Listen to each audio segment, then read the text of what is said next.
En la escuela, Germán Roja, niño de Perú, Ecuador, Uruguay y todo Colombia se reúnen mujeres y hombres para compartir conocimiento todos los sábados a las 6.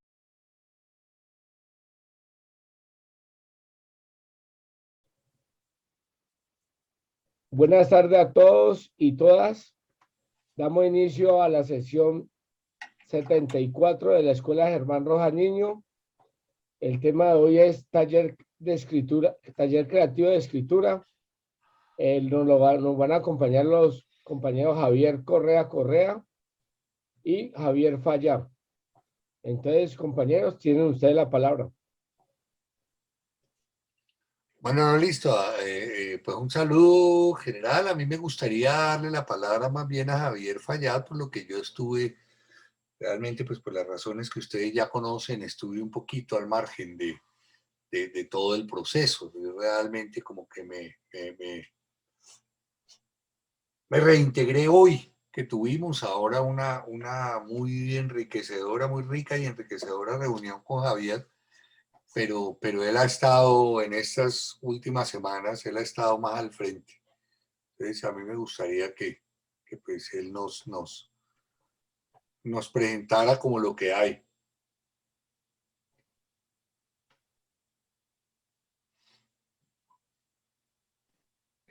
Hola, buenas tardes a todas, a todos. ¿Cómo les va? Bueno, para los que no han estado en los otros talleres de escritura, este es básicamente el tercer ejercicio que hacemos. Uno, dos, sí, Javier, ¿el tercero o este es el cuarto? No, está el tercero, Javier. El tercer ejercicio. Hemos estado trabajando en la elaboración de un texto alrededor de lo del tema del Palacio de Justicia. Esto empezó a partir de un planteamiento que creo que fue Hipólito, que por qué no hacíamos un texto colectivo, por qué no hacíamos un tallercito de escritura, y aprovechamos para hacer un ejercicio también de manifestación política en un documento. Por ejemplo, ahora hace 15 días, Jairo planteó que por qué no ese texto lo organizamos como documentos de la escuela. Entonces, darle forma. Entonces, la primera sesión del taller de escritura lo inició Javier Correa.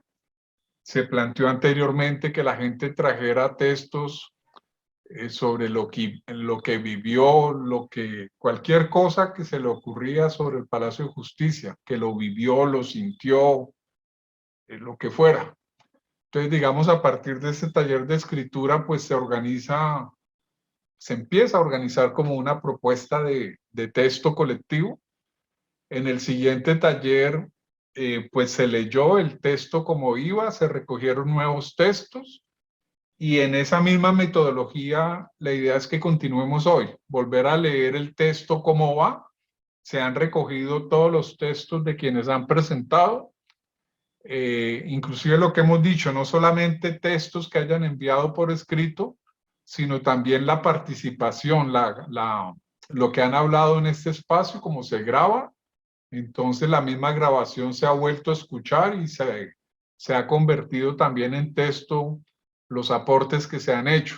Entonces son dos sentidos de la escritura colectiva. Una, la conversación que tenemos acá, que amplía el texto, que da pistas, que algunas personas no han enviado texto escrito, pero han contado su narración, su historia, aquí por esta vía, a nivel oral, y lo hemos vuelto texto. Entonces, todo eso está allí. Entonces, siguiendo la metodología, vamos a leer el texto cómo va, luego escuchamos reacciones al texto, luego miramos quiénes traen nuevos textos, los leemos y los escuchamos, lo conversamos después de la lectura que haga quien traiga nuevos textos. Y luego de eso, pues necesitamos conversar un poco, digamos, la ruta de este texto. O sea, porque Hipólito decía que que un texto para lanzarlo antes del 6 de noviembre, eso significa que el texto tiene que estar terminado totalmente, corrección de estilos, si se le va a hacer diagramación, fotos, figuras, el 25 de octubre más o menos. Igual hay que pensar el texto, pues por eso, si como va el texto, si es para el 6 de noviembre, editarlo en papel, yo creo que va a estar difícil por tiempo, pero se podría hacer virtual y mirar cuál sería la función de ese texto. De hecho, es un texto ya de por sí solo político. Es un texto de expresión política desde la experiencia, desde puntos de vista. Entonces, pues vamos a leerlo. No sé si están de acuerdo para iniciar con la lectura y pues ahí vamos poco a poco, ¿vale? ¿Sí? ¿Lo hacemos? Listo, yo propongo lo siguiente, si querés Javier, vas leyendo, pero si alguien identifica su propio texto, pues que diga, sí, a mí me gustaría leer el mío, pues no sé, el primero, por ejemplo, no sé de quién es que es, y si el autor está, pues...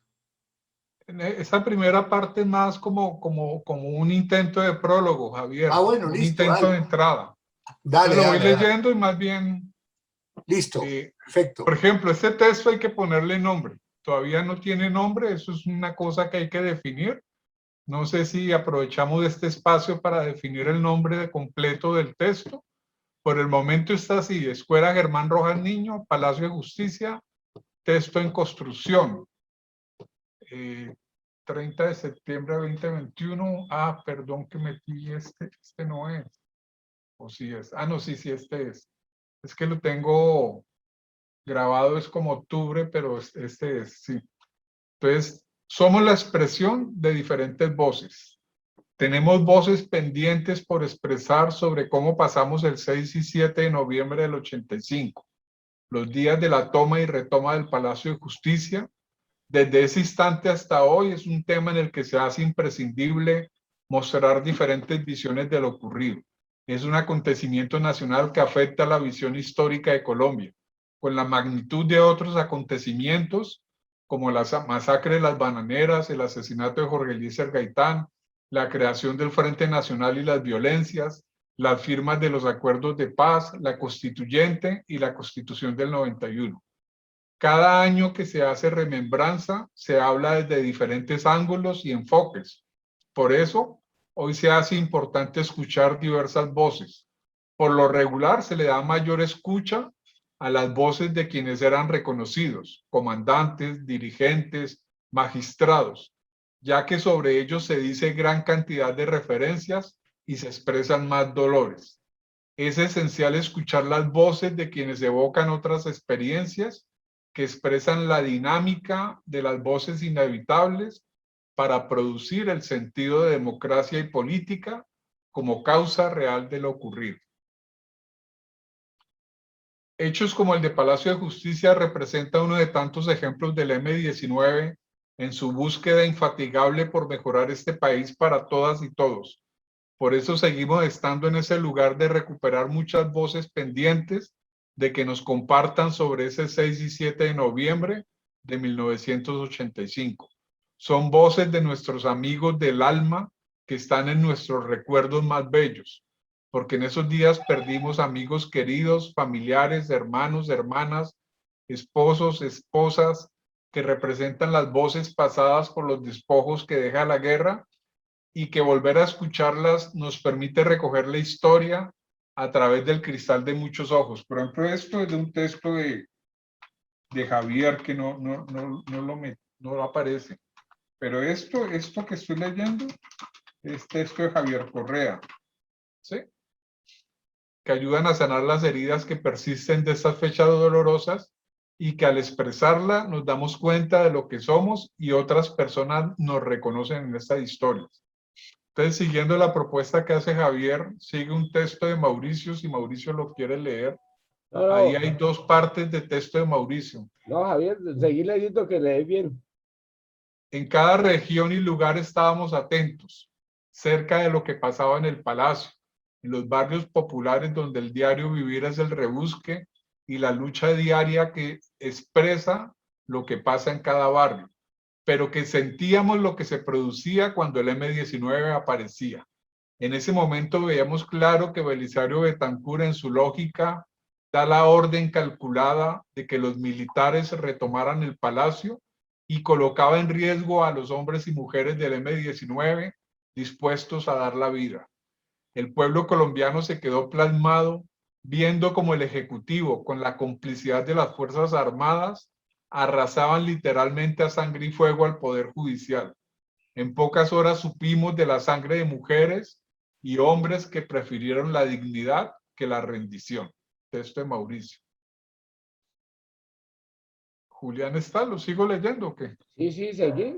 No, Se no, están Julián. dando duro el gobierno y el M en el Palacio de Justicia, me dice una compañera de trabajo, y periódicamente me trae un relato de lo que dice la radio, que se acomoda a lo que dice el gobierno.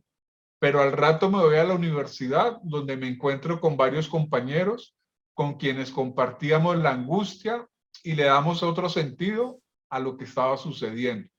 Y sabíamos que de esta solo nos salvamos si recuperamos el sentido de la colectividad y logramos hacer de la política del amor el metarrelato para leer e interpretar nuestra realidad. Texto de Julián.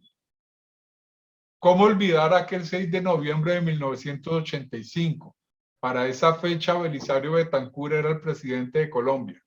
Ese día los medios de comunicación radial y televisivo transmitían lo que sucedía en la ciudad de Bogotá con la toma del Palacio de Justicia por el M-19.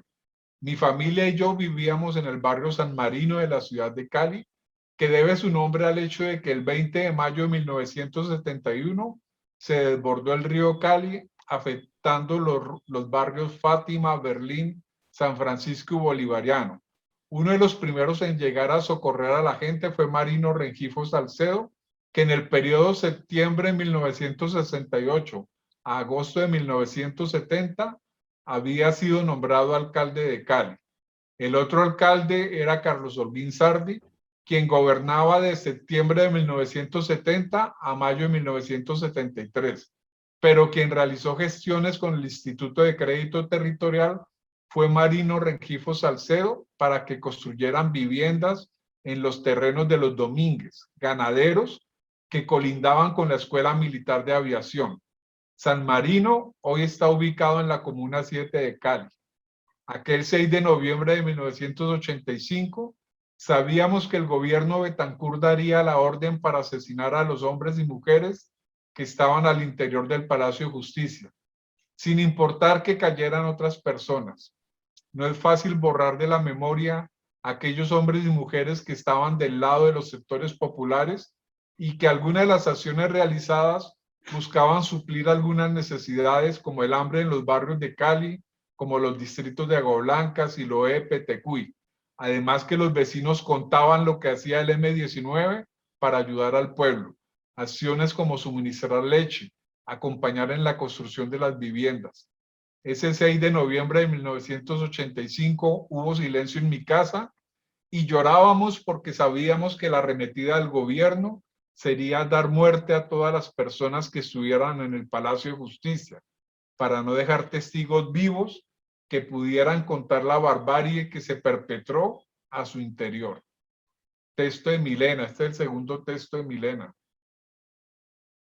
1985 se trata de una fecha que trae los recuerdos de los campamentos de paz en Cali, en Siloé, Terrón Colorado, Agua Blanca, Petecuy, como lugares que en este momento se volvían importantes las dinámicas de una forma de ser M, donde se entremezclaban militantes, colaboradores, creando acciones orgánicas como M-19, que convocaba gente de muchas partes, que venían de diferentes organizaciones, entre quienes estaban en las tareas de publicidad, propaganda, prensa.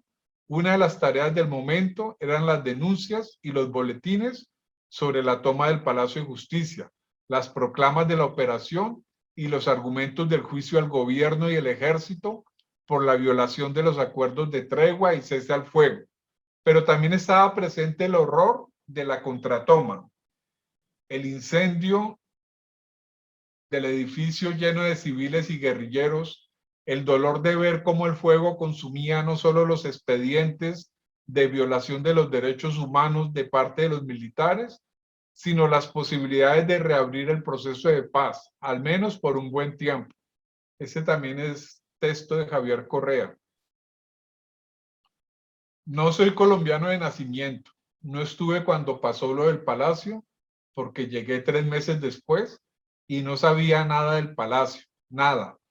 Pero hay una verosimilitud entre lo que sucedió en el Perú y en Colombia, entre la casa de la Embajada de Japón y lo que sucedió en Palacio.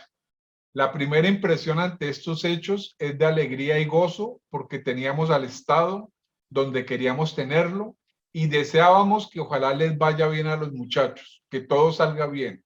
Era una alegría tremenda. Luego, cuando ya sucede la retoma, tanto en la casa del embajador japonés como en el palacio, hay una angustia y una rabia ante los hechos, la muerte de los compañeros.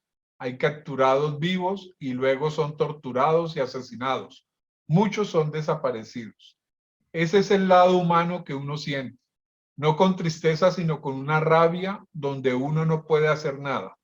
En estos hechos también está el temor del Estado, porque ante la búsqueda de la paz surge la contrapartida del Estado de quienes son mensajeros de la muerte, los guerreristas, los que siempre están tratando de acallar cada protesta popular, y es el miedo que le tienen a ese tipo de mensajes de paz, terminar y acallar las voces para que se silencie sepulcralmente a los hechos. Textos de Amílcar. ¿Sí está Amílcar hoy por ahí? No se ha Soy de conectado, la generación del 79. Recuerdo cómo con apenas 6 años, junto a mis padres, nos sentábamos al frente del televisor a ver las imágenes de esos episodios tan desgarradores. Se sentía la ambivalencia de unas personas que estaban dentro del Palacio de Justicia con deseos de conversar, hablar, negociar y contar otra historia, y otros que estaban afuera que decían representar a toda la sociedad colombiana y estaban en función de destruir todo ese edificio y a quienes estaban adentro.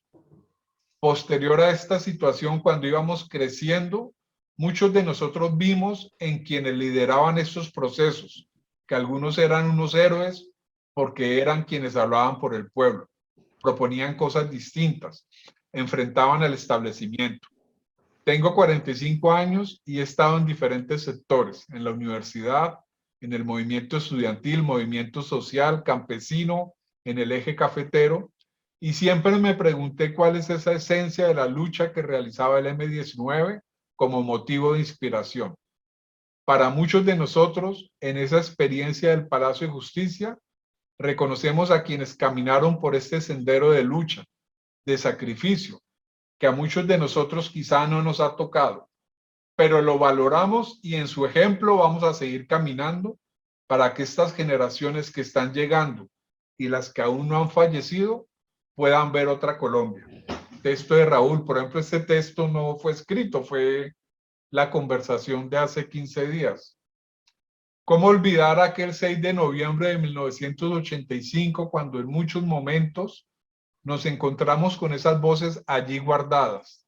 Algunas hicimos escritos sobre esos momentos, lo que sentíamos, pero hay quienes nos dicen que lo que decimos no sirve para nada. A otras nos robaron los escritos y los poemas que nacieron en ese momento, irrepetibles, bajo la presencia de la historia, pero la memoria nos permite volver a escribir desde recuerdos y tenemos el sentir poeta de lo que vivíamos que quedó allí presente. Tenemos mucho por decir. Por ejemplo, ese 6 de noviembre me paré en la esquina de la 10 con 11 con el alma destrozada, me quebraban las piernas y escuchaba los gritos. Quería escribir eso. Eso es de Marta.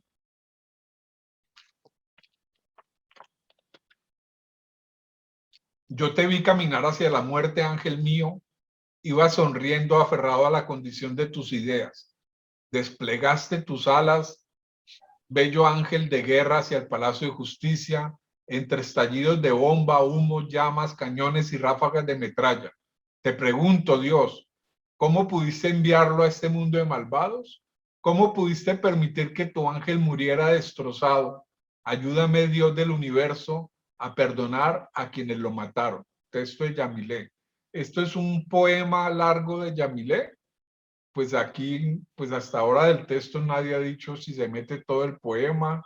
Ahí el poema se recortó esta parte que no sé, porque era un poema en homenaje a Fernando, es un poema en homenaje a Fernando Rodríguez Sánchez.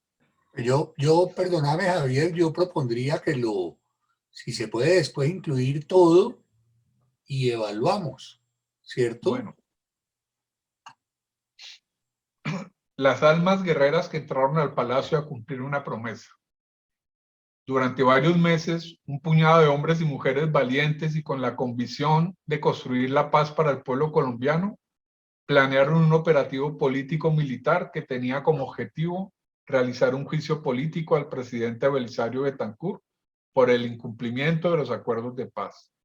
Este grupo de hombres y mujeres tomaron la decisión de llevar a cabo este operativo, aunque esto significara que su vida se quedara en el edificio que arropaba la justicia. Dejaron sus vidas, sus familias, sus amigos, con la certeza de darle a conocer al pueblo colombiano el incumplimiento del régimen a los puntos acordados en los acuerdos firmados el 24 de agosto de 1984. Entre muchos puntos, se hablaba de un cese al fuego bilateral y la salida política al conflicto armado. Pero nunca se imaginaron que el Estado se negara a negociar y se dio paso a las operaciones de retoma por parte de las fuerzas militares y de la policía. Ese grupo de 35 hombres y mujeres con grandeza defendieron su dignidad y se enfrentaron con más de 1000 hombres de las Fuerzas Armadas y un armamento que los superaba. Pero su claridad política les facilitó asumir ese enfrentamiento desigual y dar una pelea con berraquera. En el ir y venir de las balas y las explosiones, el comando Ivano Marino Ospina insistió en el alto al fuego, buscando que se respetara la vida de todas las personas dentro del palacio. Pero el Estado no tenía intenciones de ceder. Esta es otra parte del texto de Mauricio. Este es un segundo texto de Mauricio. Entraron con un objetivo claro. No dejo de imaginarme los últimos pensamientos de cada uno de ellos cuando ya todo estaba perdido. Sus últimos recuerdos, sus últimos pensamientos en sus familias y compañeras, haciéndose preguntas como ¿qué va a pasar? ¿Saldré vivo? ¿Qué estará pasando afuera en el país? El dolor, la angustia, la rabia, la desesperación, todo un mundo de sentimientos encontrados. Se la jugaron con toda el alma, el corazón y hasta la vida. Más allá de lo político, impacta la humanidad de cada uno de nuestros compañeros y compañeras. Me impacta los últimos momentos de vida, los últimos pensamientos, los últimos dolores. Este es un texto oral de Marta de ahora hace 15 días. Me embargó una nostalgia brutal el solo pensar en el tema. Tristeza es el nombre de tu ausencia. Pompo, hermano, aún no me cabe en la cabeza que el hijueputa ejército tiró tu sonrisa por delante. Semejante acto heroico en 2 días. Nos dejaste con una sensación de derrota en el alma y una desolación incrustada dentro de la piel, los huesos y la sangre. Sentimos que un aire con olor a desamparo nos recorre los sueños y empuja nuestra sombra. Hermano, no tenemos aún valor para enterarnos de los detalles. Nos basta con saber que te fuiste al no sé dónde sin avisarle a nadie y te volaste con tu vida comenzada porque la tuya, lo único que tenía era vida. No entendemos por qué nuestras hermanas y hermanos cogieron la mala costumbre de morirse antes de tiempo. ¿O será que la buena hierba está definitivamente proscrita de este cementerio que es nuestro país? No jodas, hermano, ¿cómo nos vas a hacer esto? Morirte así tan de repente, largarte con tu música a otra parte y dejarnos encartados con tanto dolor atravesado en el corazón. Y ese sueño que acariciamos tantas veces en el apartacho, ¿te acordás? Coronar la revoluta y crear de inmediato el Ministerio de la Felicidad. ¿Dónde lo escondo? ¿Qué será este pueblo en sombra sin el hermoso y limpio relámpago de tu carcajada? Pero te lo juro por mi sangre que jamás tendrás descanso eterno. El convito de locos que emulan la ternura con que encaraste las embestidas de las dificultades, jamás pactaremos una tregua al olvido. Tú nos enseñaste con tu ejemplo que una golondrina no solamente hace verano, sino que provoca tempestades. Te llevaremos en la memoria no como la evocación luctuosa, sino como el recuerdo que enciende la emoción que transmitió la rumba permanente de tu vida. Monta una discoteca en el cielo, enseñale a bailar salsa a los ángeles, pinta las nubes del color que se te dé la gana, diviértete con las 11,000 vírgenes, sindicaliza las almas en una federación única de pecadores, llena al diablo de cuentos. Si te tropiezas con un señor de barba, de aire de buen tipo, es Dios. Dile: he cumplido, comandante. Así nos consta a todos. Yo me voy a buscar la muerte de otra forma. Este es uno de los textos iniciales de Enrique. Siempre recordada y querida Clara Elena, con este saludo, y espero que sea corto como el tiempo de tus sueños y no tan largo como los minutos que sufriste aquel 5, 6 y 7 del mes 11 de aquel año no bisiesto, que seguramente fueron siglos de ansiedades y ánimos, iguales a los del mes de junio y octubre. Te envío un montón de afectos recibidos en los últimos años de los muchos amigos y allegados tuyos, y que he podido tejerlos y esconder en algún rinconcito de los afectos. Te cuento que unas palabras tuyas, casi premonitorias sobre la acción de la demanda política interpuesta contra aquel gobernante de turno, en las que dijiste que esa acción muchos querrán olvidarla.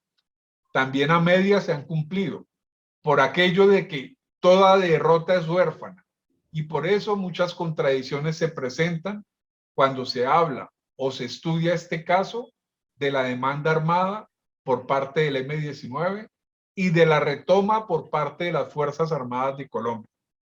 En el Palacio de Justicia de Bogotá, aquel noviembre de 1985.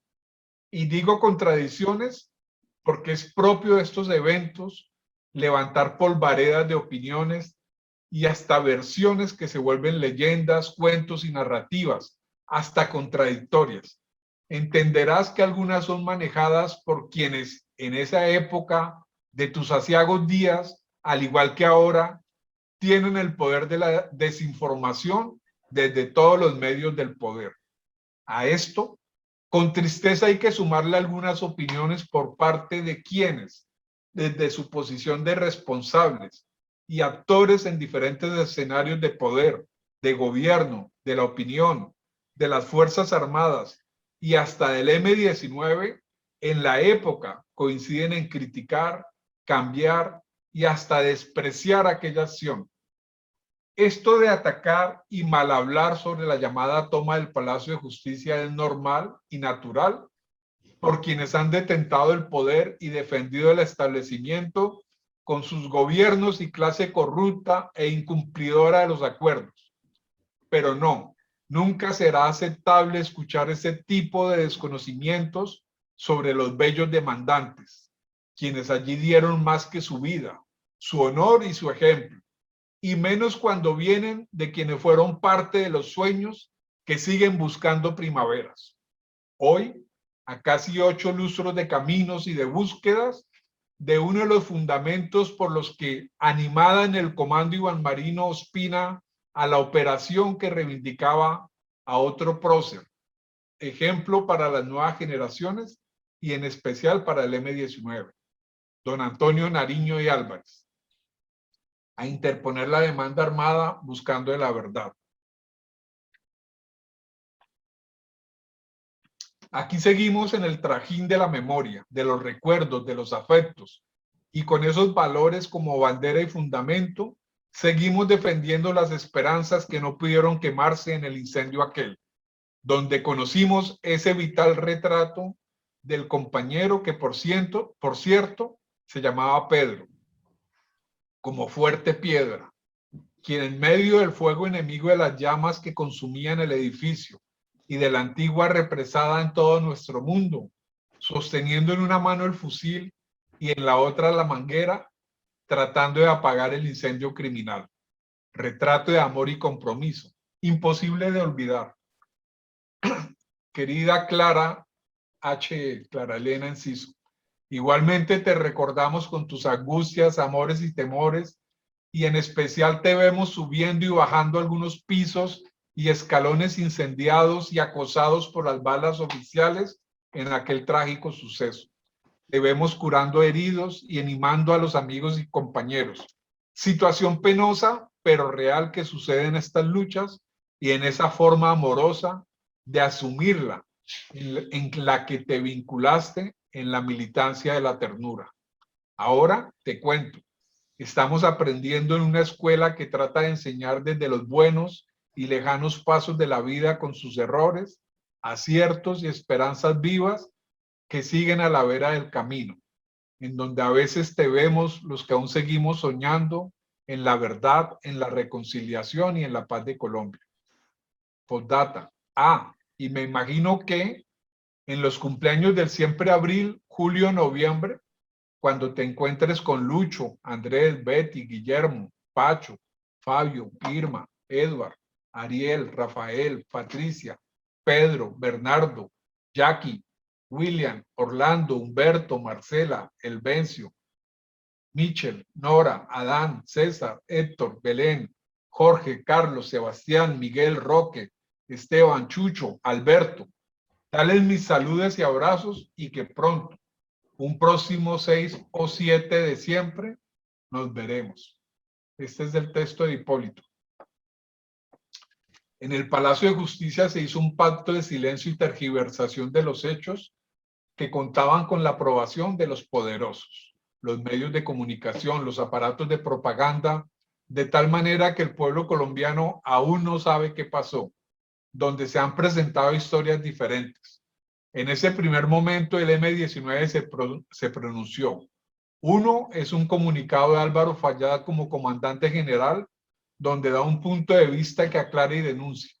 Luego sale a pocos días un comunicado oficial firmado por la Comandancia Nacional, donde dice una serie de cosas que sucedieron en la Casa del Florero y en las instituciones militares donde hay desaparecidos, torturados y hasta cadáveres transportados desde otras partes y colocados adentro del Palacio de Justicia.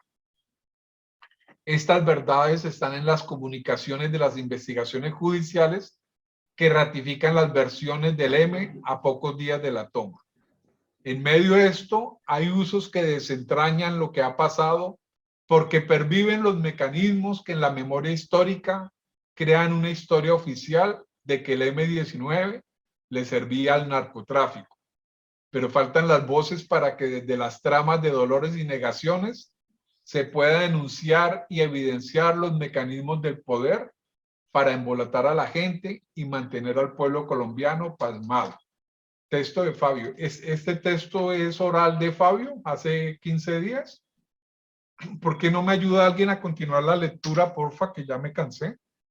Ya falta el último punto, que este punto es nuevo con respecto al texto de hace 15 días. Bueno, si te parece, Javier, yo puedo seguir ahí y te relevo. Dale, gracias. Bien, respuestas ante los hechos del Palacio de Justicia del 6 y 7 de noviembre de 1985 y la información tergiversada. La verdad interesada. Acompañé a Iván Marín Ospina el 6 de noviembre del 85. Yo inicio cerca del mediodía a lo que el M-19 denominaría Operación Antonio Nariño por los Derechos del Hombre. 35 hombres y mujeres dirigidos por Luis Otero, Andrés Almarales, Alfonso Yaquín, Guillermo Elvesio Cruz y Ariel Sánchez entraron al Palacio de Justicia en pleno corazón de Bogotá, de 1984. 24 horas más tarde, cerca de 97 salían con destino a Medicina Legal. Catherine Loaiza toma y retoma del Palacio. Quienes desde el periodismo investigativo, la academia o la narrativa han elaborado voces sobre lo que pasó el 6 y 7 de noviembre del 85, argumentan dos situaciones diferentes, la toma y la retoma, al mismo tiempo que se considera que es un acontecimiento que ha producido libros, novelas, sentencias, comisiones de investigación, denuncias, manifestaciones por derechos violados, y son muchos más que generan diferentes voces e inquietudes que no resuelven la suficiente información, porque este acontecimiento está en el otro lugar, el de la siempre duda política. Bueno, ahí hay en el pie de página había una relación de libros, de publicaciones sobre la toma. Listo. Entonces nos dice Adolfo Ateortúa claramente lo siguiente. He aquí nuestra hipótesis. Los hechos del Palacio de Justicia revelaron la condición de los militares como actor político con suficiente capacidad para influir y hasta para definir, según las coyunturas de los distintos gobiernos, las políticas de orden público y sus aplicaciones concretas. No hubo amenazas ni vacíos de poder, no hubo golpes de Estado. Ramírez 97. Simplemente los militares reivindicaron el carácter de actor político que en diversas coyunturas históricas habían ostentado. Ateortúa 2011. Las cúpulas de las páginas 97. Las cúpulas de las Fuerzas Armadas actuaron con la decisión tomada desde antes, bajo la figura de Turbay y Ayala, del Estatuto de Seguridad.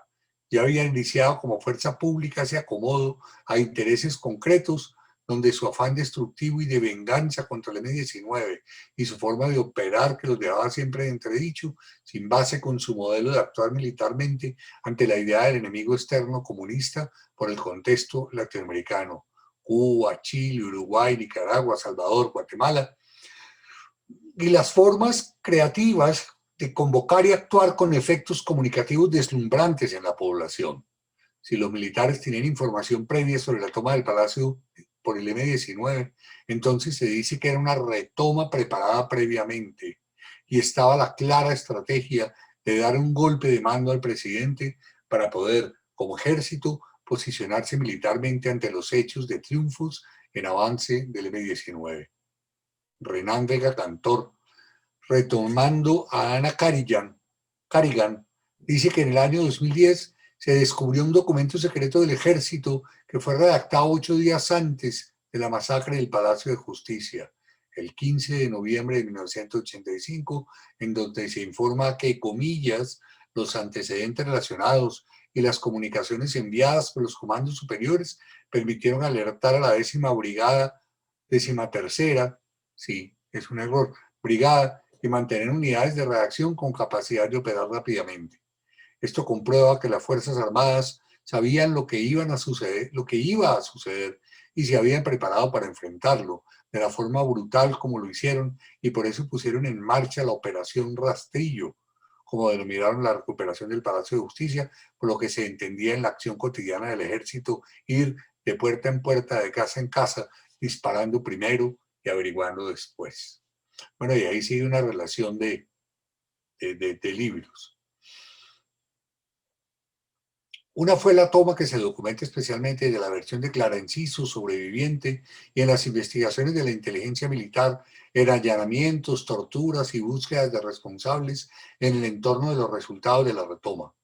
Otra es la retoma en el sentido de las prácticas de la barbarie desde la actuación militar, que está documentada suficientemente como una masacre total.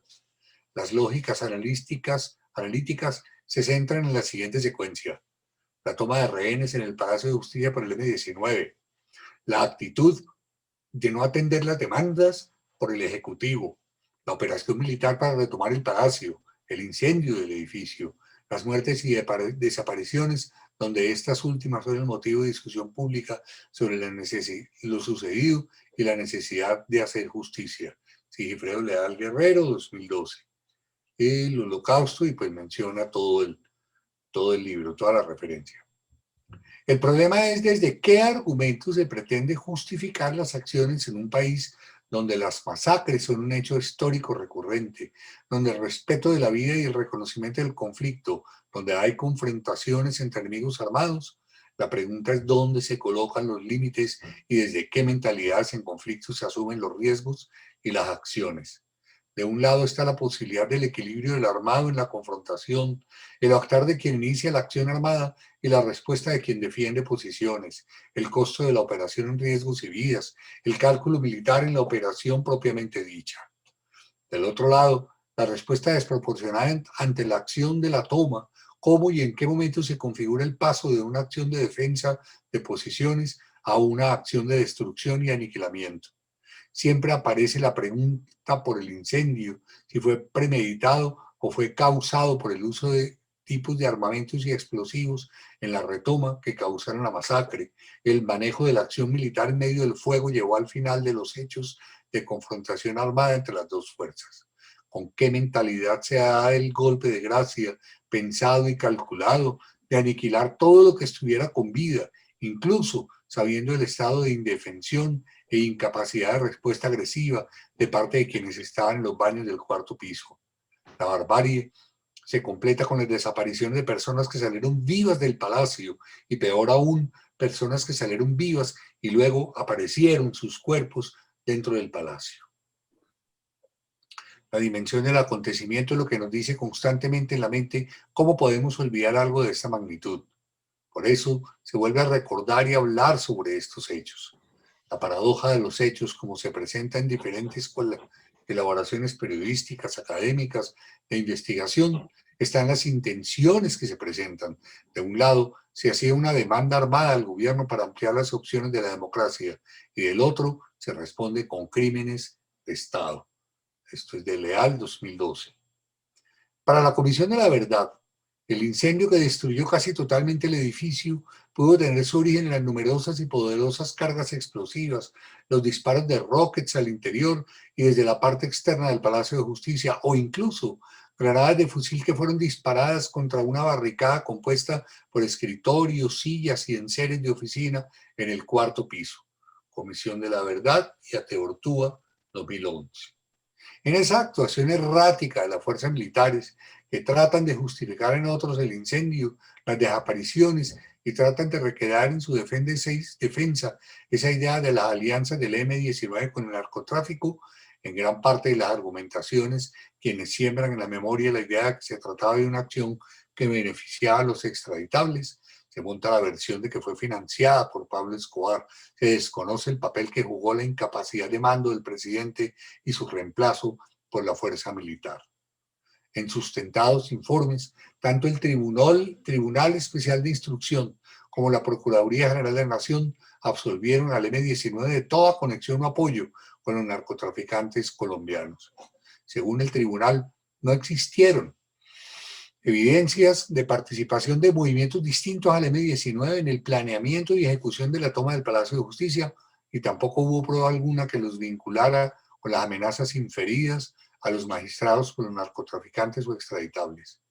El procurador Carlos Jiménez Gómez, a su turno, esgrimió una tesis similar al señalar la carencia absoluta de pruebas que permitiesen pensar en una relación o nexo causal entre la ocupación del palacio y las amenazas recibidas por magistrados y consejeros. Esto es también de Ateortúa.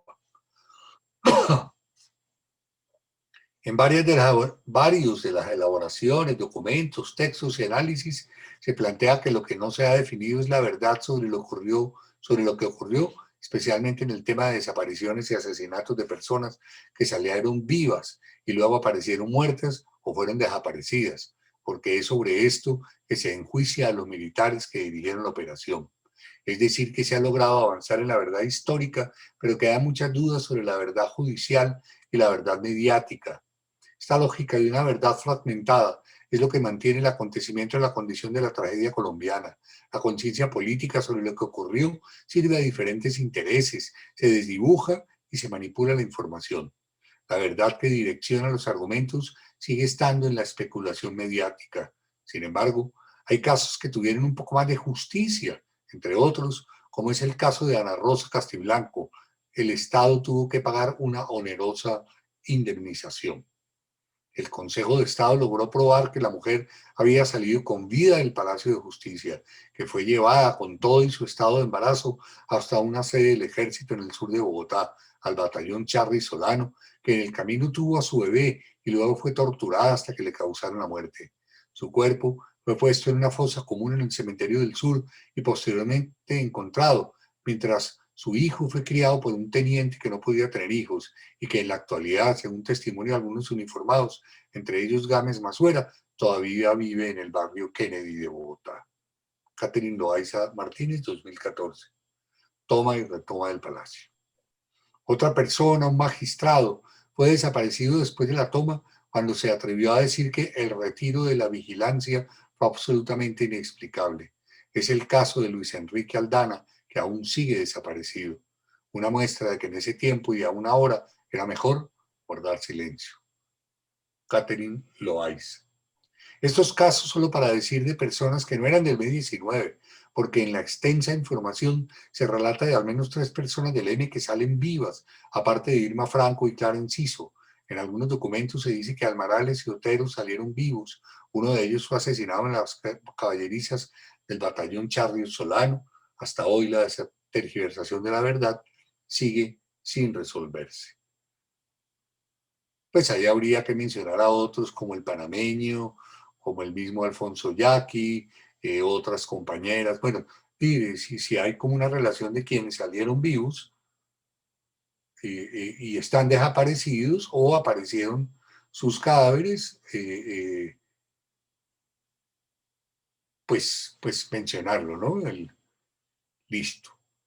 Vale, muchas gracias, Javier.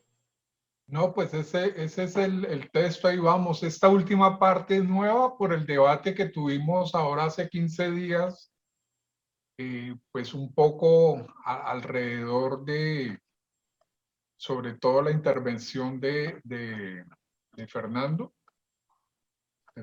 Muñoz y la conversación que tuvimos. O sea que esta parte es como que, bueno, una primera parte que recoge, como dice el texto, el título, o sea, dice, somos la expresión de diferentes voces, porque son las voces que en este ejercicio de compartir memoria se han hecho, pero digamos son voces que no necesariamente están hablando de que estaban adentro, de que tenían conexión directa con lo que pasaba en Palacio de Justicia. Una segunda parte que de alguna manera trata de como de poner allí qué fue lo que pasó en el Palacio de Justicia, y esta tercera parte que digamos que se construyó pues a partir de la conversación final en la última reunión y que tiene que ver un poco también con ese debate de qué va a decir la Comisión de la Verdad al respecto, ¿sí? O sea, que tuvimos en la sesión hace 15 días al final.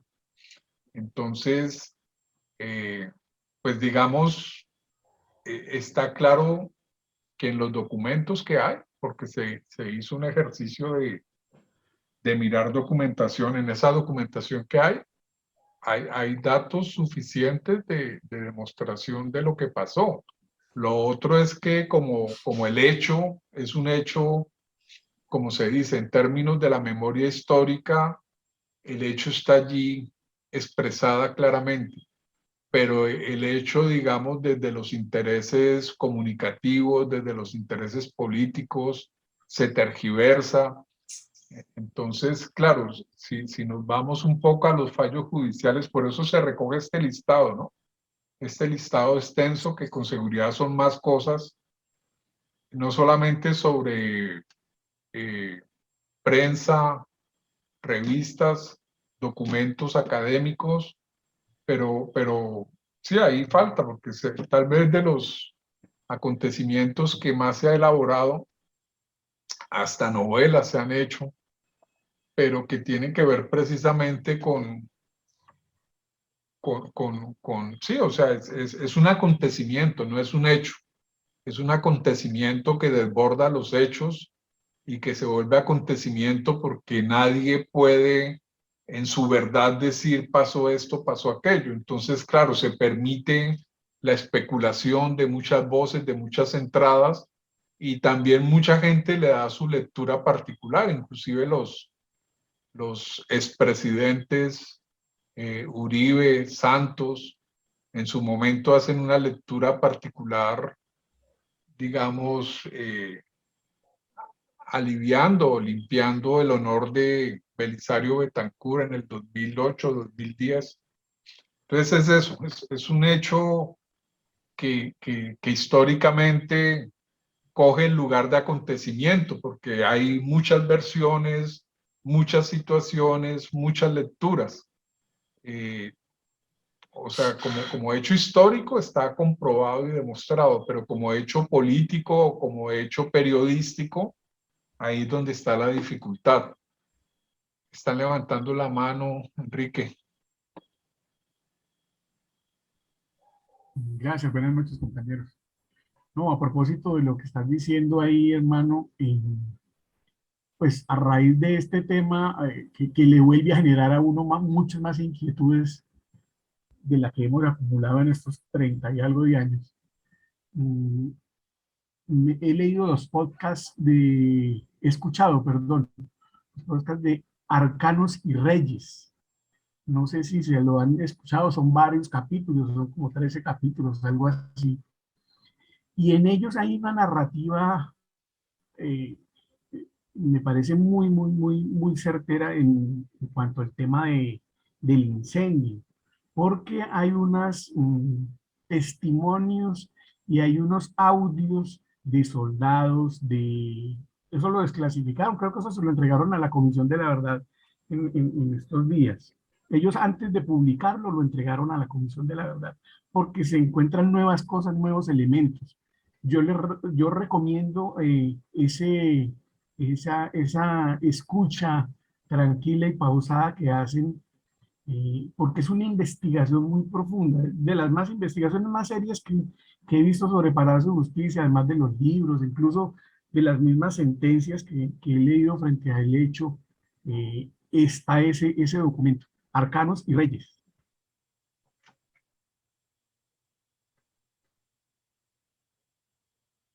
Javier, Pues a ver, yo hablábamos ahora que, bueno, no, alguien tenía la palabra, dale, Mauricio, disculpa. Javier, a mí me parece que el texto se está construyendo muy complejo, muy completo, no complejo, completo. Tiene muchos elementos válidos, sino que mi opinión solo es en el título. ¿Puedes colocar arriba, en la parte de arriba? Mi opinión solo, no, arriba. ¿Al inicio? Al inicio, sí. Ahí. Yo propongo que el título debe ser Somos la memoria de las voces que ya no pueden hablar.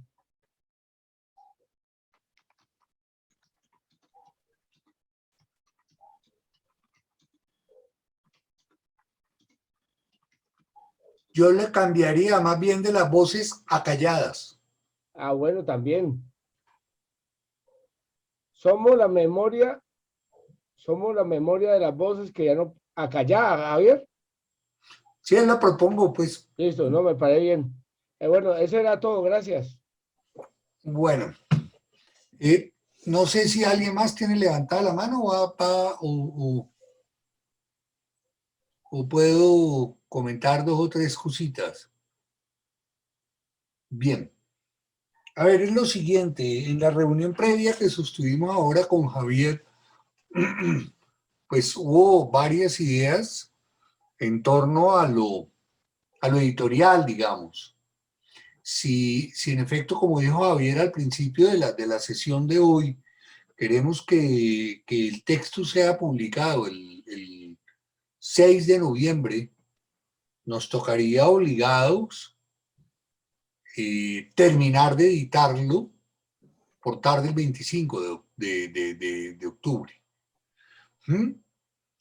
Pero esa no sería una publicación impresa, sería una publicación digital. Porque impresa es algo que se demora un mes, mientras se hace todo el proceso editorial, que también hay que hacerlo, pero pues la diagramación, bueno, el ISBN, la impresión, todo esto nos alcanzaría. Entonces, en borrador hablábamos ahora de la posibilidad de que sean 2 publicaciones. una primera como meta el 6 de noviembre, digital. Si acaso se puede hacer la página, si acaso se puede hacer la página web de la escuela o lo que sea, ahí, si no buscar un espacio para publicarla, ¿sí?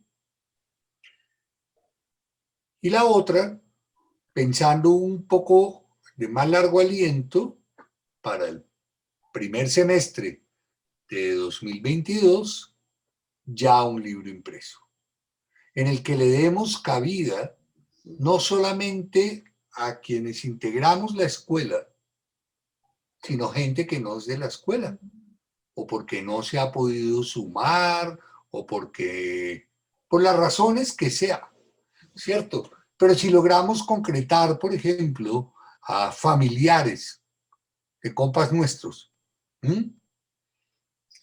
yo, por ejemplo, tengo textos muy bellos escritos por Margarita Yaquin, la hermana de Alfonso Yaquin, de Aldo, de Pompo. ¿Ah? Ahí habría textos muy bellos de Margarita, por ejemplo, ¿sí? O de algunas otras personas que, pues que quieran escribir. Incluso me atrevo a pensar a quienes no tienen canas todavía, a quienes no habían nacido en el 85, o a quienes eran unos bebecitos y pues ignoraron todo lo que sucedía y no saben hoy qué pasó. Ah, sí, fue una toma ahí que hizo Pablo Escobar con una mano de huevones que se prestaron para destruir los expedientes contra él. Y ya.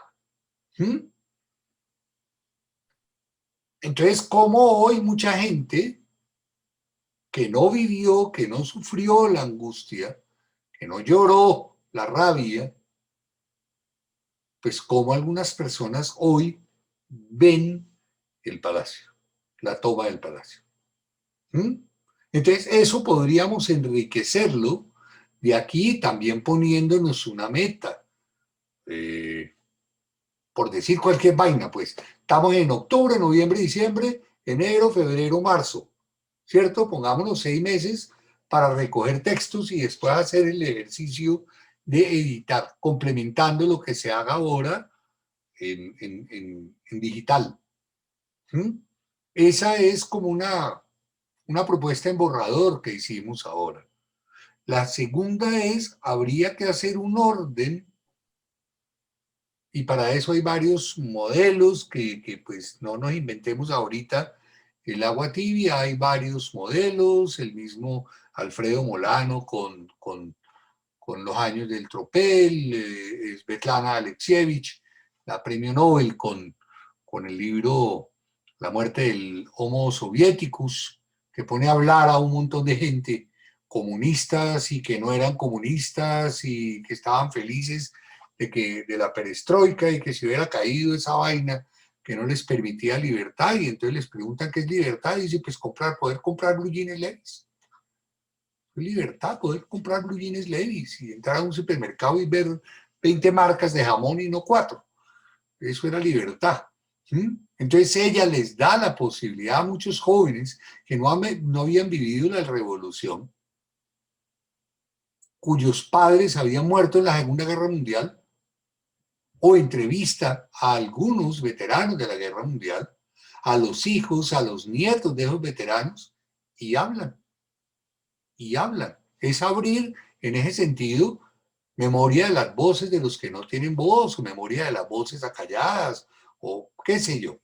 El título lo podemos buscar después, pero pues esa sería como una segunda propuesta, para responder a lo inmediato y responder a un término medio. Si eso tiene posibilidades de buscar un editor, si no lo tiene, bueno, habría que mirar cómo le hacemos.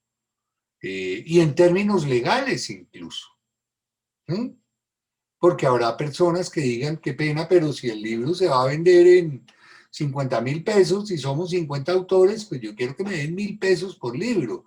Y si son 1.000 libros, pues yo quiero 1.000.000 de pesos por mi trabajo. pues claro, habrá gente que lo plantee en esos términos. Otros que dirán, no, a mí me importa un carajo que me paguen el texto, tiene una intención tal. Pero hasta esos términos legales, digamos, habría que explorar ya en una edición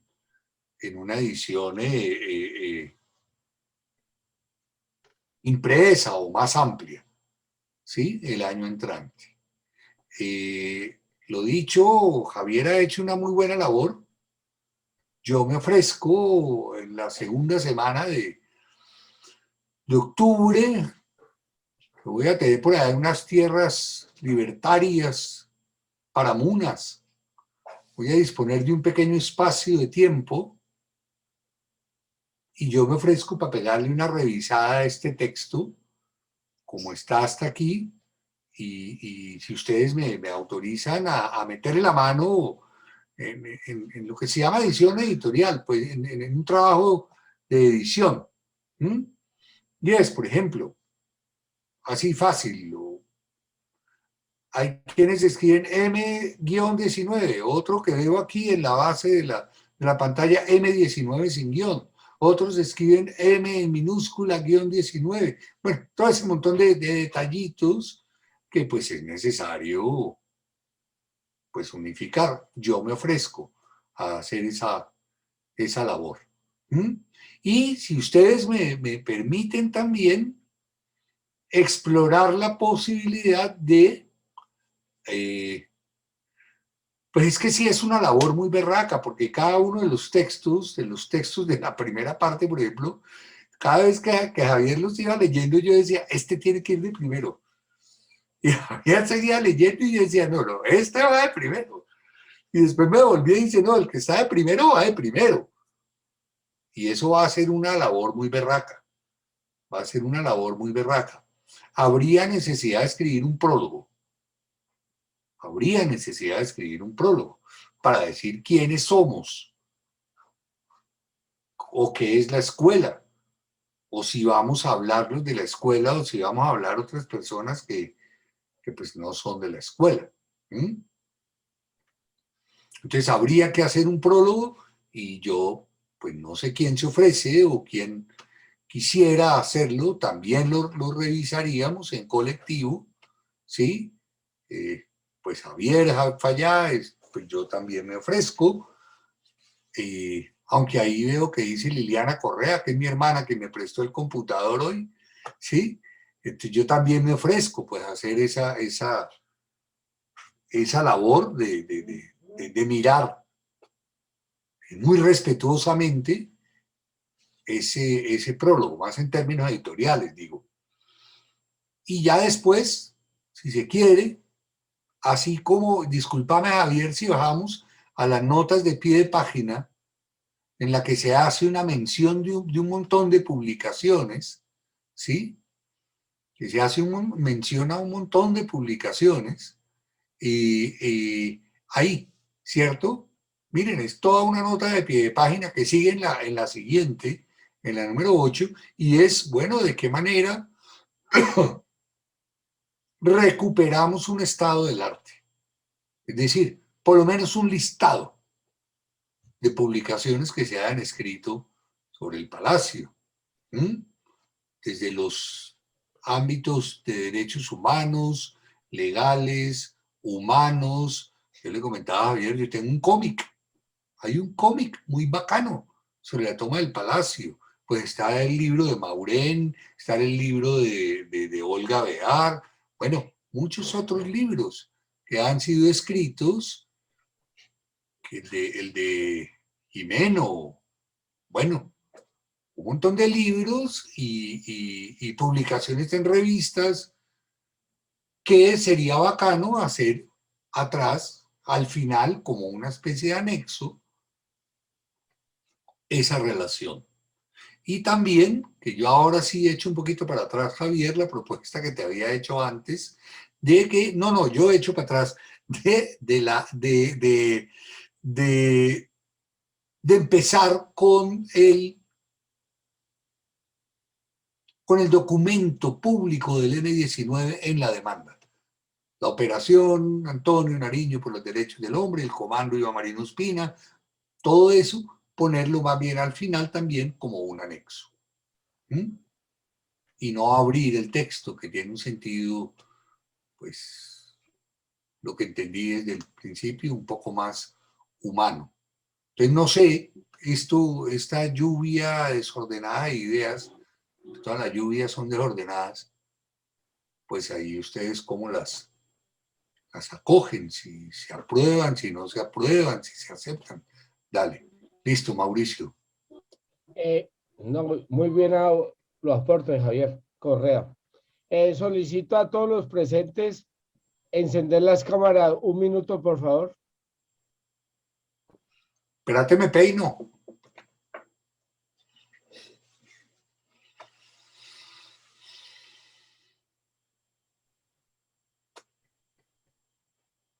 El problema es que como la tenés, aparece así, te tocaría cambiar a mosaico. La presentación a mosaico. No, pero ya quedó grabada la presentación. No, listo. Yamile, Danisa, Angélica, Duan, El portero. el portero, no sé Este es qué, el que se quedó dormido. se Se quedó quedó dormido. dormido. Ese man vive durmiendo. Durmiendo en esa portería. Ve, Va a prender Javier, la cámara. fallamos. Te falta en la propuesta Firme, que firme y combatiente, firme y que combatiente. hizo Javier Correa y mi persona. Te falta la palabra somos la memoria de las voces acalladas. Muchas gracias, ya pueden apagarle. ¿Y quién quiere tomar la palabra?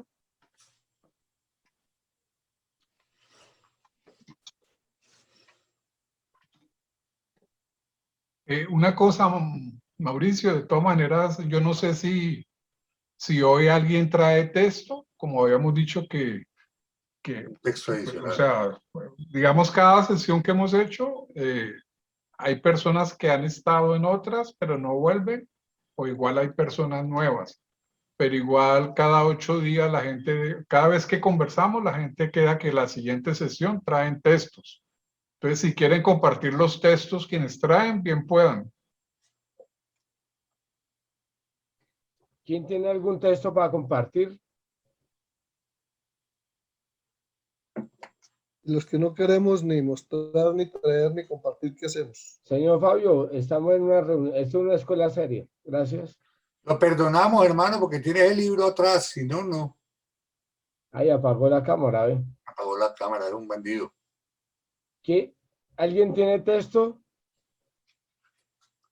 Bueno, porque hay la otra opción y es, si no están, podrían enviarlos a tu correo electrónico en el transcurso de esta semana y Bueno, hacer la recopilación. buena vaina, Correa. Los que estén interesados en mandar su documento, su escrito, lo pueden mandar al correo lacertezadelamor91@gmail.com y yo se lo haría llegar al equipo, que ya tenemos un equipo que a mí me dijeron que había que ser completo. Javier Correa, Javier Falla y Consuelo Ramos. Yo se lo haría llegar a ellos. Yo no sé, Liliana Campo, que también es comunicadora social. Liliana. Si de pronto ella quisiera pegarle una revisadita a los textos o ya, no sé. Pues no la estaba aventando, pero... Yo, buenas noches. Yo, pues la primera, cuando se hicieron las primeras lecturas, pues yo les dije que podía también de pronto apoyar y sería pues como también mirar mucho, estaba pensando yo en las jergas, los acentos por regiones, porque encontramos, yo puedo mirar que hay, cuando los han leído originalmente, las lecturas llevan el acento de cada región. Y ya cuando se ha organizado ahora, por ejemplo, hubo un texto que estaba tuteado, pero se leyó con acento bayuno, con acento caleño. Entonces, sería mirar porque eso es importante para el tema de las tildes, para no ir a caer pues como en el error de empezar, como decir, ¿y vos qué quieres? ¿Vos qué Entonces, querés? para definir realmente si estamos hablando de vos o de tú, ¿sí? Y eso es, o sea, no en no en toda la lectura, sino en cada texto Uno de por cada uno. autor, ¿sí? O sea, conservándole a cada autor su acento y pues, la forma como lo quería decir, con el acento propio de su región. Su caleñada, mejor Y ya dicho. lo otro, pues sería pues revisar de pronto un poco el tema de las comas, y, y no sé, yo creo que hasta ahora como va, y como lo han organizado ustedes, pues que han trabajado bastante con ello, y los mismos autores también, veo que pues que ha tomado una, pues una forma, creo que, o sea, una muy buena forma, tiene bastante ritmo, o sea, cuando se lee, no nos genera pues como la sensación de una lectura pesada, no. Realmente nos atrapa cada uno de los párrafos, nos transporta y eso es bueno porque tienen una buena dinámica. Entonces, sí se podría pues darle pues como colaborar en ese sentido, pero siempre y cuando pues se trate de conservar el sentido y los acentos con los que pues que está plasmado de cada autor. Es que la lectura fue una lectura bayuna por el Sí, lector. La Venga, música es bayuna por el que la leyó. sí. Eh, Liliana, acaba de hacer una encuesta aquí interna, ajá, pero prenda la cámara, por favor, para verle la cara. sí, ya. Yo acabé de hacer una consulta interna, como la que yo acostumbro, y todos los 18, 19, más o menos, Sí, acaban de votar de que usted entre a integrar el equipo de revisión y redacción. Entonces yo le bueno, pasaré el teléfono, su contacto a Javier, a los dos Bienvenida, Javier. bienvenida. bueno, gracias. Y ellos contestaron que sí, todos dijeron que sí, que estaban de acuerdo. Bueno, gracias. Ahí sobra, en ese equipo sobra uno. El portero. Ay, no. Entonces, ¿quién tiene algo más que decir? Dubán, Porque, Dubán, Mauro, espérate un momentico, Mauro, Javier, un momentico. Me gustaría preguntarle a los muchachos que están nuevos aquí, escucharon el texto, eso es lo que yo iba a decir. ¿qué opina Dubán, Santiago, José Rojas, Danisa, Gustavo? ¿Qué opinan del texto? Lo mismo que yo iba a decir, Mauro, hay varias personas que hoy están por primera vez en Sí, esto del texto, que no lo habían escuchado. Entonces sería bueno escucharlos, cómo lo ven, qué opinan, claro. comentarios. Ahí ya va a hablar Bienvenidos. Dubán y me faltó Camilo. Esperamos la opinión de Camilo. Dubán, ¿tenés la palabra? Bueno, primero que todo, me presento nuevamente. Soy Duván Fernando López, soy edil de la Comuna 4 en Santiago de Cali, por el Partido Alianza Verde. Primero que todo, felicitarlos por este espacio tan enriquecedor. Llego a este espacio por Yamilé, la poeta, vive acá en mi barrio, un barrio de Jorge Isaac, la Comuna 4. El texto muy agradable, escucharlo, ese recuento histórico, toda esa narrativa que hacen los diferentes puntos de vista, muy estupendo. Apoyo lo que manifestó la compañera que antecedió la palabra, de identificarlo en los diferentes autores a través de los acentos, que es, digamos, también darle como esa esencia a las personas que de una u otra manera pues logran hacer esta narrativa. De resto me parece un texto muy excelente, muy completo y los felicito. Gracias, Dubán. José Rojas está pidiendo la palabra. José.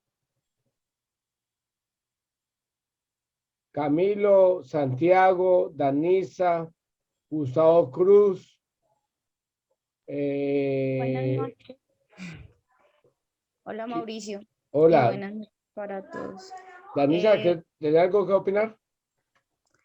Pues sí, digamos que no me conecté a estas clases de este taller, entonces estoy un poco perdida. Había preguntado en alguna ocasión cómo era el ejercicio, sin embargo, pues bueno, escuchando la lectura pude percibir que es como que se dio como libertad a cada quien de que lo hiciera como de la manera que se sintiera, no sé, como más del sentir, ¿sí? Pues yo había escrito algo así como no tan histórico de los acontecimientos, sino más como de mi vivencia, de cómo me acerqué o cómo, digamos, llegó, cómo tuve conocimiento de este suceso, pero pues no sé si esté bien o si hayan algunos parámetros para Lo hacer el tienes allí ejercicio. para que lo leas. Danisa, léelo. Sí, Léelo. y pues ya, porque es que como que en la segunda parte me fui por otras ramas, pero no sé si de pronto voy a leerlo. Dale, que Eh, para eso es este espacio. El espacio es para compartir. bueno, entonces dice 6-7 de noviembre de 1985. Cuando niña siempre escuchaba a mis padres hablar sobre la toma del Palacio de Justicia y de la tragedia de Armero. Esto me causaba impresión y mucho miedo, pues eran relatos que mi mente los imaginaba como de película.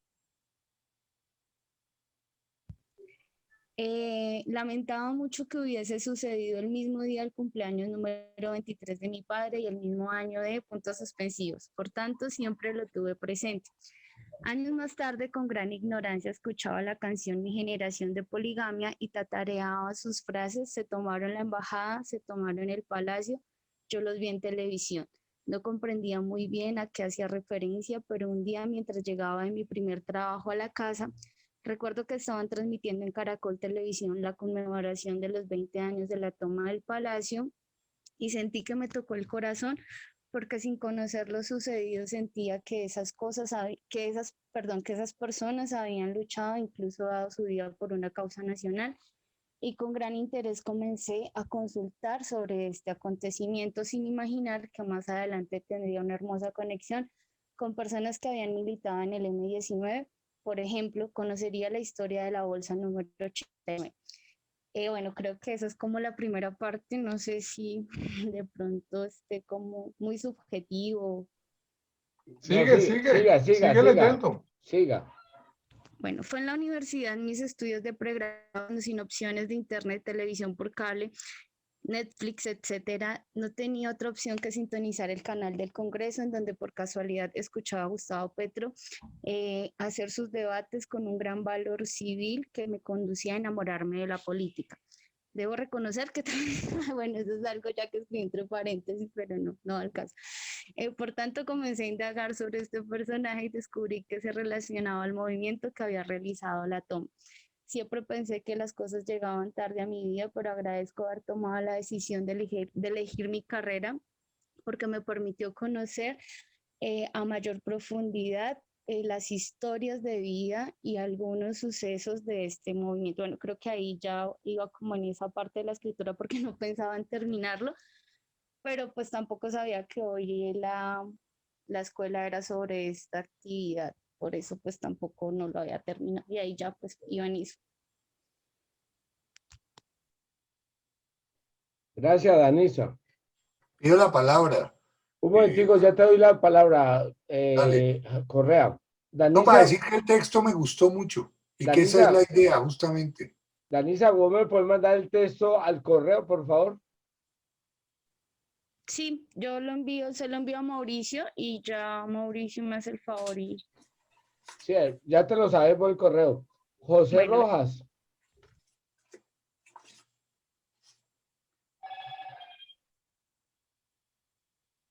¿Qué se hizo José Rojas? Pidió la palabra. Aquí también tenemos a alguien que ha estudiado toda la historia del M. José Rojas, tiene la palabra. ¿No me escucha?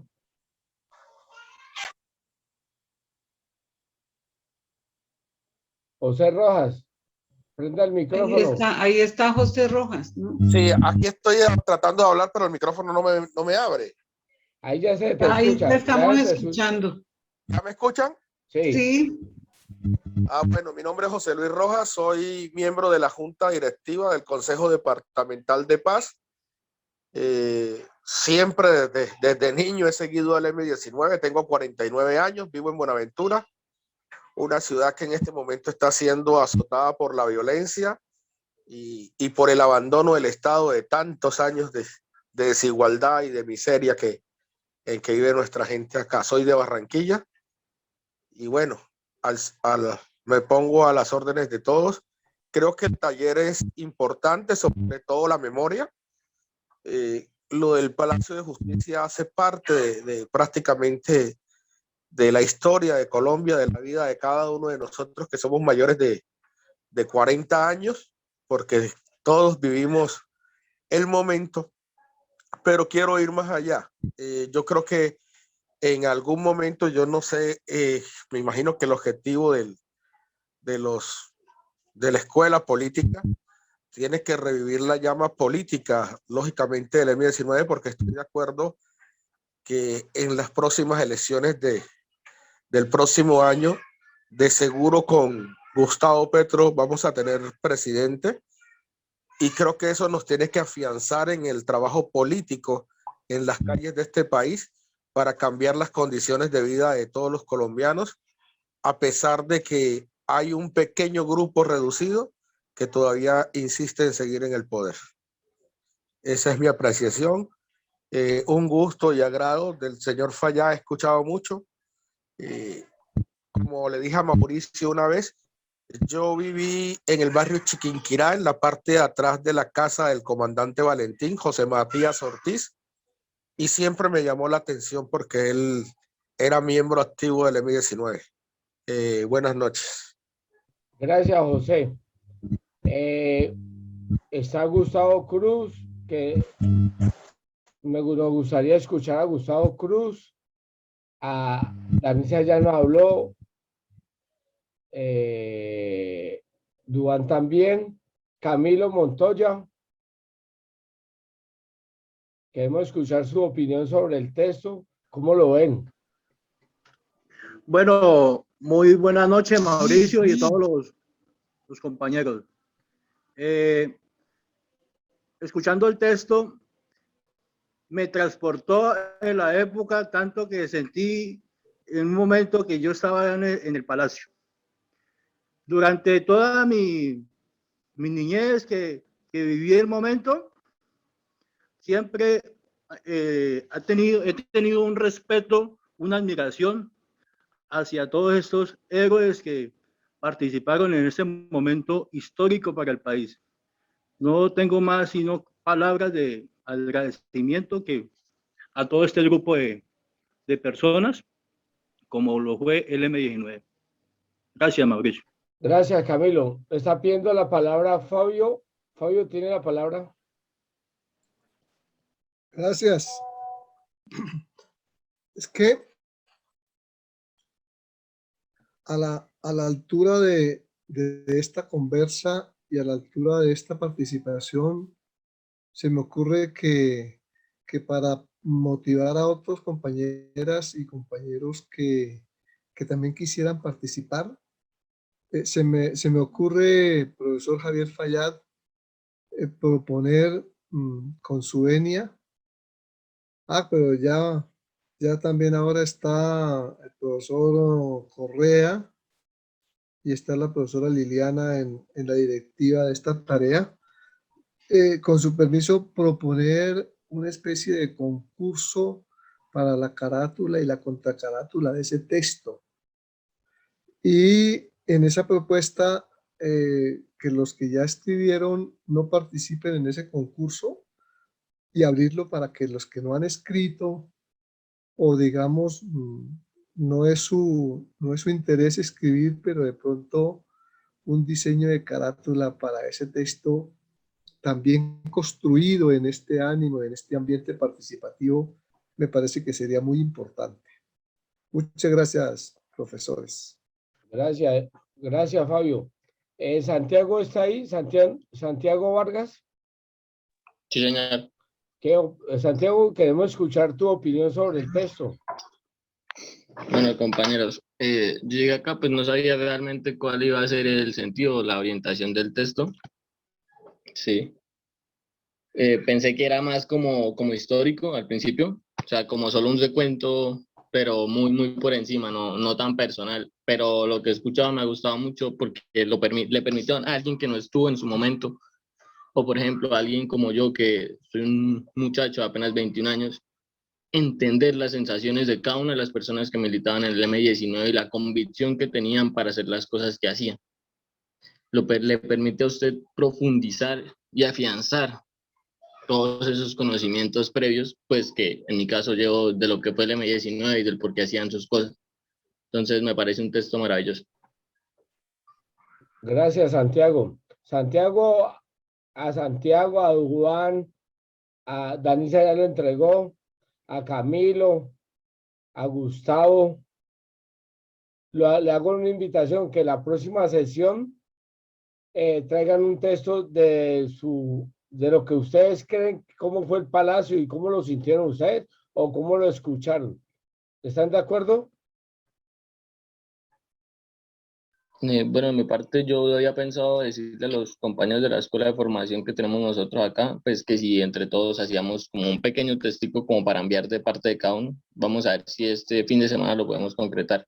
Esa es la idea, Santiago. Y la idea, Santiago, es escuchar a jóvenes aquí para nosotros repartir nuestro conocimiento y que ustedes también nos enseñen lo nuevo de los, como llaman, milenios.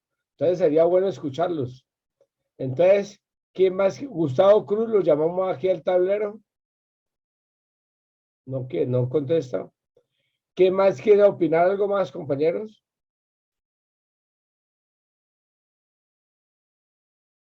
Hago un llamado a Correa y a Fallán. A ver si entonces, no sé si- ustedes ya se reúnen, ustedes encargan internamente de reunirse esta semana y ir mirando y todo lo que me llega a mí, yo se lo hago llegar a ustedes dos al correo de ustedes. ¿Listo? Vale. Yo apoyo la propuesta de Hipólito, me parece muy bacana. Me parece muy bacana que la carátula sea también una construcción colectiva y que haya una especie de concurso. Pues no sé, ahí habría como que preguntar cuál sería el premio, ¿sí?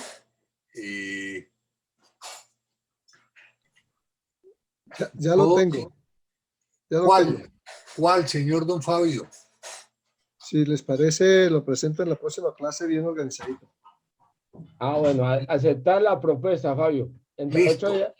Y la nueva sesión del taller creativo de escritura viene a ser el 23 de octubre. ¿Están de acuerdo? Para cerrar la edición. Sí, Santiago, Duan, José, tenemos un 60% para que inviten a varias personas, a más amigos. Tenemos un 60% de que entre 8 días está el mejor. Santiago, prende la cámara un momentico, Duan. José Rojas, ¿ustedes saben cuál es el cantante que está de moda hoy en Colombia?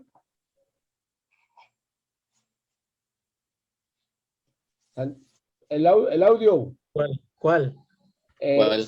Se llama Gustavo Petro Urrego. Entonces va a estar aquí el sábado, si nos confirman todo, y el próximo, y a los 15 días, va a estar el compañero Jesús Correa, ayúdame, Jesús Gómez, que sacó un libro interesante. Luis Eduardo Gómez Pimienta, Lucho Gómez. Y la cuarta sesión de este taller de escritura sería el sábado 23. Entonces, Santiago, Duan, José, tienen varios días para hacer la escritura. Listo, compañero. Y Santiago, si vas consiguiendo, me lo manda al correo la certeza del amor 91@gmail.com. Listo, sí, yo creo que tengo otros por ahí, solo que no los he sacado todos porque pues como nosotros también vamos avanzando a texto por texto, solo voy sacando los que los pelados van leyendo y analizando. Ah, bueno, listo, Santiago. Entonces, ¿quién más tiene? Javier Falla. ¿Quiere cerrar la escuela? No, pero venga, antes de que Javier cierre, yo puedo hacer un paréntesis. Sí, hágalo. Acabo de recibir un texto bacano que dice, en el mismo sitio donde está la Plaza de Bolivia en Bogotá, hace 193 años, el 2 de octubre de 1828, mataron a José Prudencio Padilla, el primer hombre en el mundo que habló de la igualdad de las razas. Además fue el primer almirante de la Armada Nacional y primer senador negro de Colombia, que presentó a la Cámara de Representantes el 30 de diciembre de 1823 un proyecto de ley que permitiera crear la Marina de Colombia. Entonces, 2 de octubre, y termina el texto que es largo, todo porque quería hacer valer la sangre que los negros, esclavos y aborígenes derramaron para lograr la libertad. Ahí está, les comparto el textico que de hoy, 2 de octubre. Gracias, Javier Correa. Y se me olvidó antes que termine Fallar, se me olvidó decirle a los nuevos que nos están acompañando. Santiago, de pronto entrar al canal de nosotros de YouTube te va a servir porque ahí tenemos una cantidad de videos de todas esas charlas y a Duan también y a los que están aquí nuevos, lo buscan como Escuela Germán Rojas Niño en YouTube. Ahí. Listo. Cada sábado subimos el video. Solo no hemos subido un día porque nos pidió la compañía que nos compartió un tema, nos pidió el favor de que no lo subiéramos. Entonces se llama La Certeza, Escuela Germán Rojas Niño. Ahí encuentran todos los videos. Están videos de Javier Falla, de Hugo Hidalgo de la Universidad del Valle. Tenemos de senadores como Aida Bella. Tenemos como Carlos, Luis Alberto Albán, el de la primera línea que estuvo Gustavo Petro. Ahí encuentran bastante. Y Fabio Hipólito también ha estado ahí, ya prende el micrófono para regañarme. Él también ha dado charlas aquí muy interesantes. Me parece que un abuso invitar a los compañeros nuevos a volverse canaleros como usted, hermano. Bueno, vea, listo, Javier, tiene la palabra. Bueno, no, yo creo que para los que están acá, que no han estado en las otras reuniones, esta es una construcción colectiva de la escritura. Entonces es muy importante la propuesta de que escriban textos y nos los hacen llegar. O sea, se los pueden hacer llegar a Mauricio y Mauricio nos los hace llegar. Y el texto como se está construyendo es retomando los aportes de cada quien, inclusive no solamente escritos, sino también los comentarios que se han hecho aquí. En la grabación se han tomado el texto. Por eso también el texto es como tan variable de diferentes puntos de vista. Por ejemplo, los comentarios que hoy hicieron muy buenos y son bienvenidos para la construcción de ese texto colectivo. Es eso. Muchas gracias. Gracias, Javier. Entonces, Duan, Santiago, José Rojas, por el link que entraron hoy es el de cada 8 días, igualito.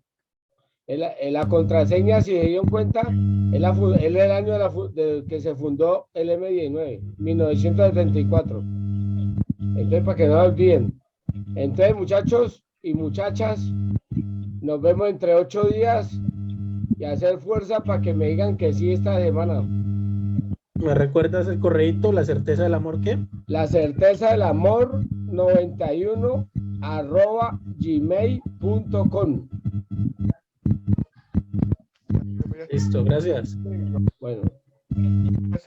Invité a dos amigos de Buenaventura, pero creo que no pudieron estar por diferentes actividades. Estábamos hoy en una reunión del Pacto Histórico, pero sé que la próxima semana los vamos a tener acá acompañándonos. Entonces la próxima semana tenemos a Gustavo Petro y luego la siguiente a Luis Eduardo Gómez. A Lucho Gómez, sí. Y y el 23 sería el cuarto taller. Entonces, compañeros, muchas gracias por acompañarnos. Profesor Javier, disculpe. Es que encontré unos errores en mi texto. ¿Lo puedo corregir y enviar nuevamente? Sí, señor, claro que sí. Bueno, muchas gracias. Tan juicioso el estudiante Hipólito.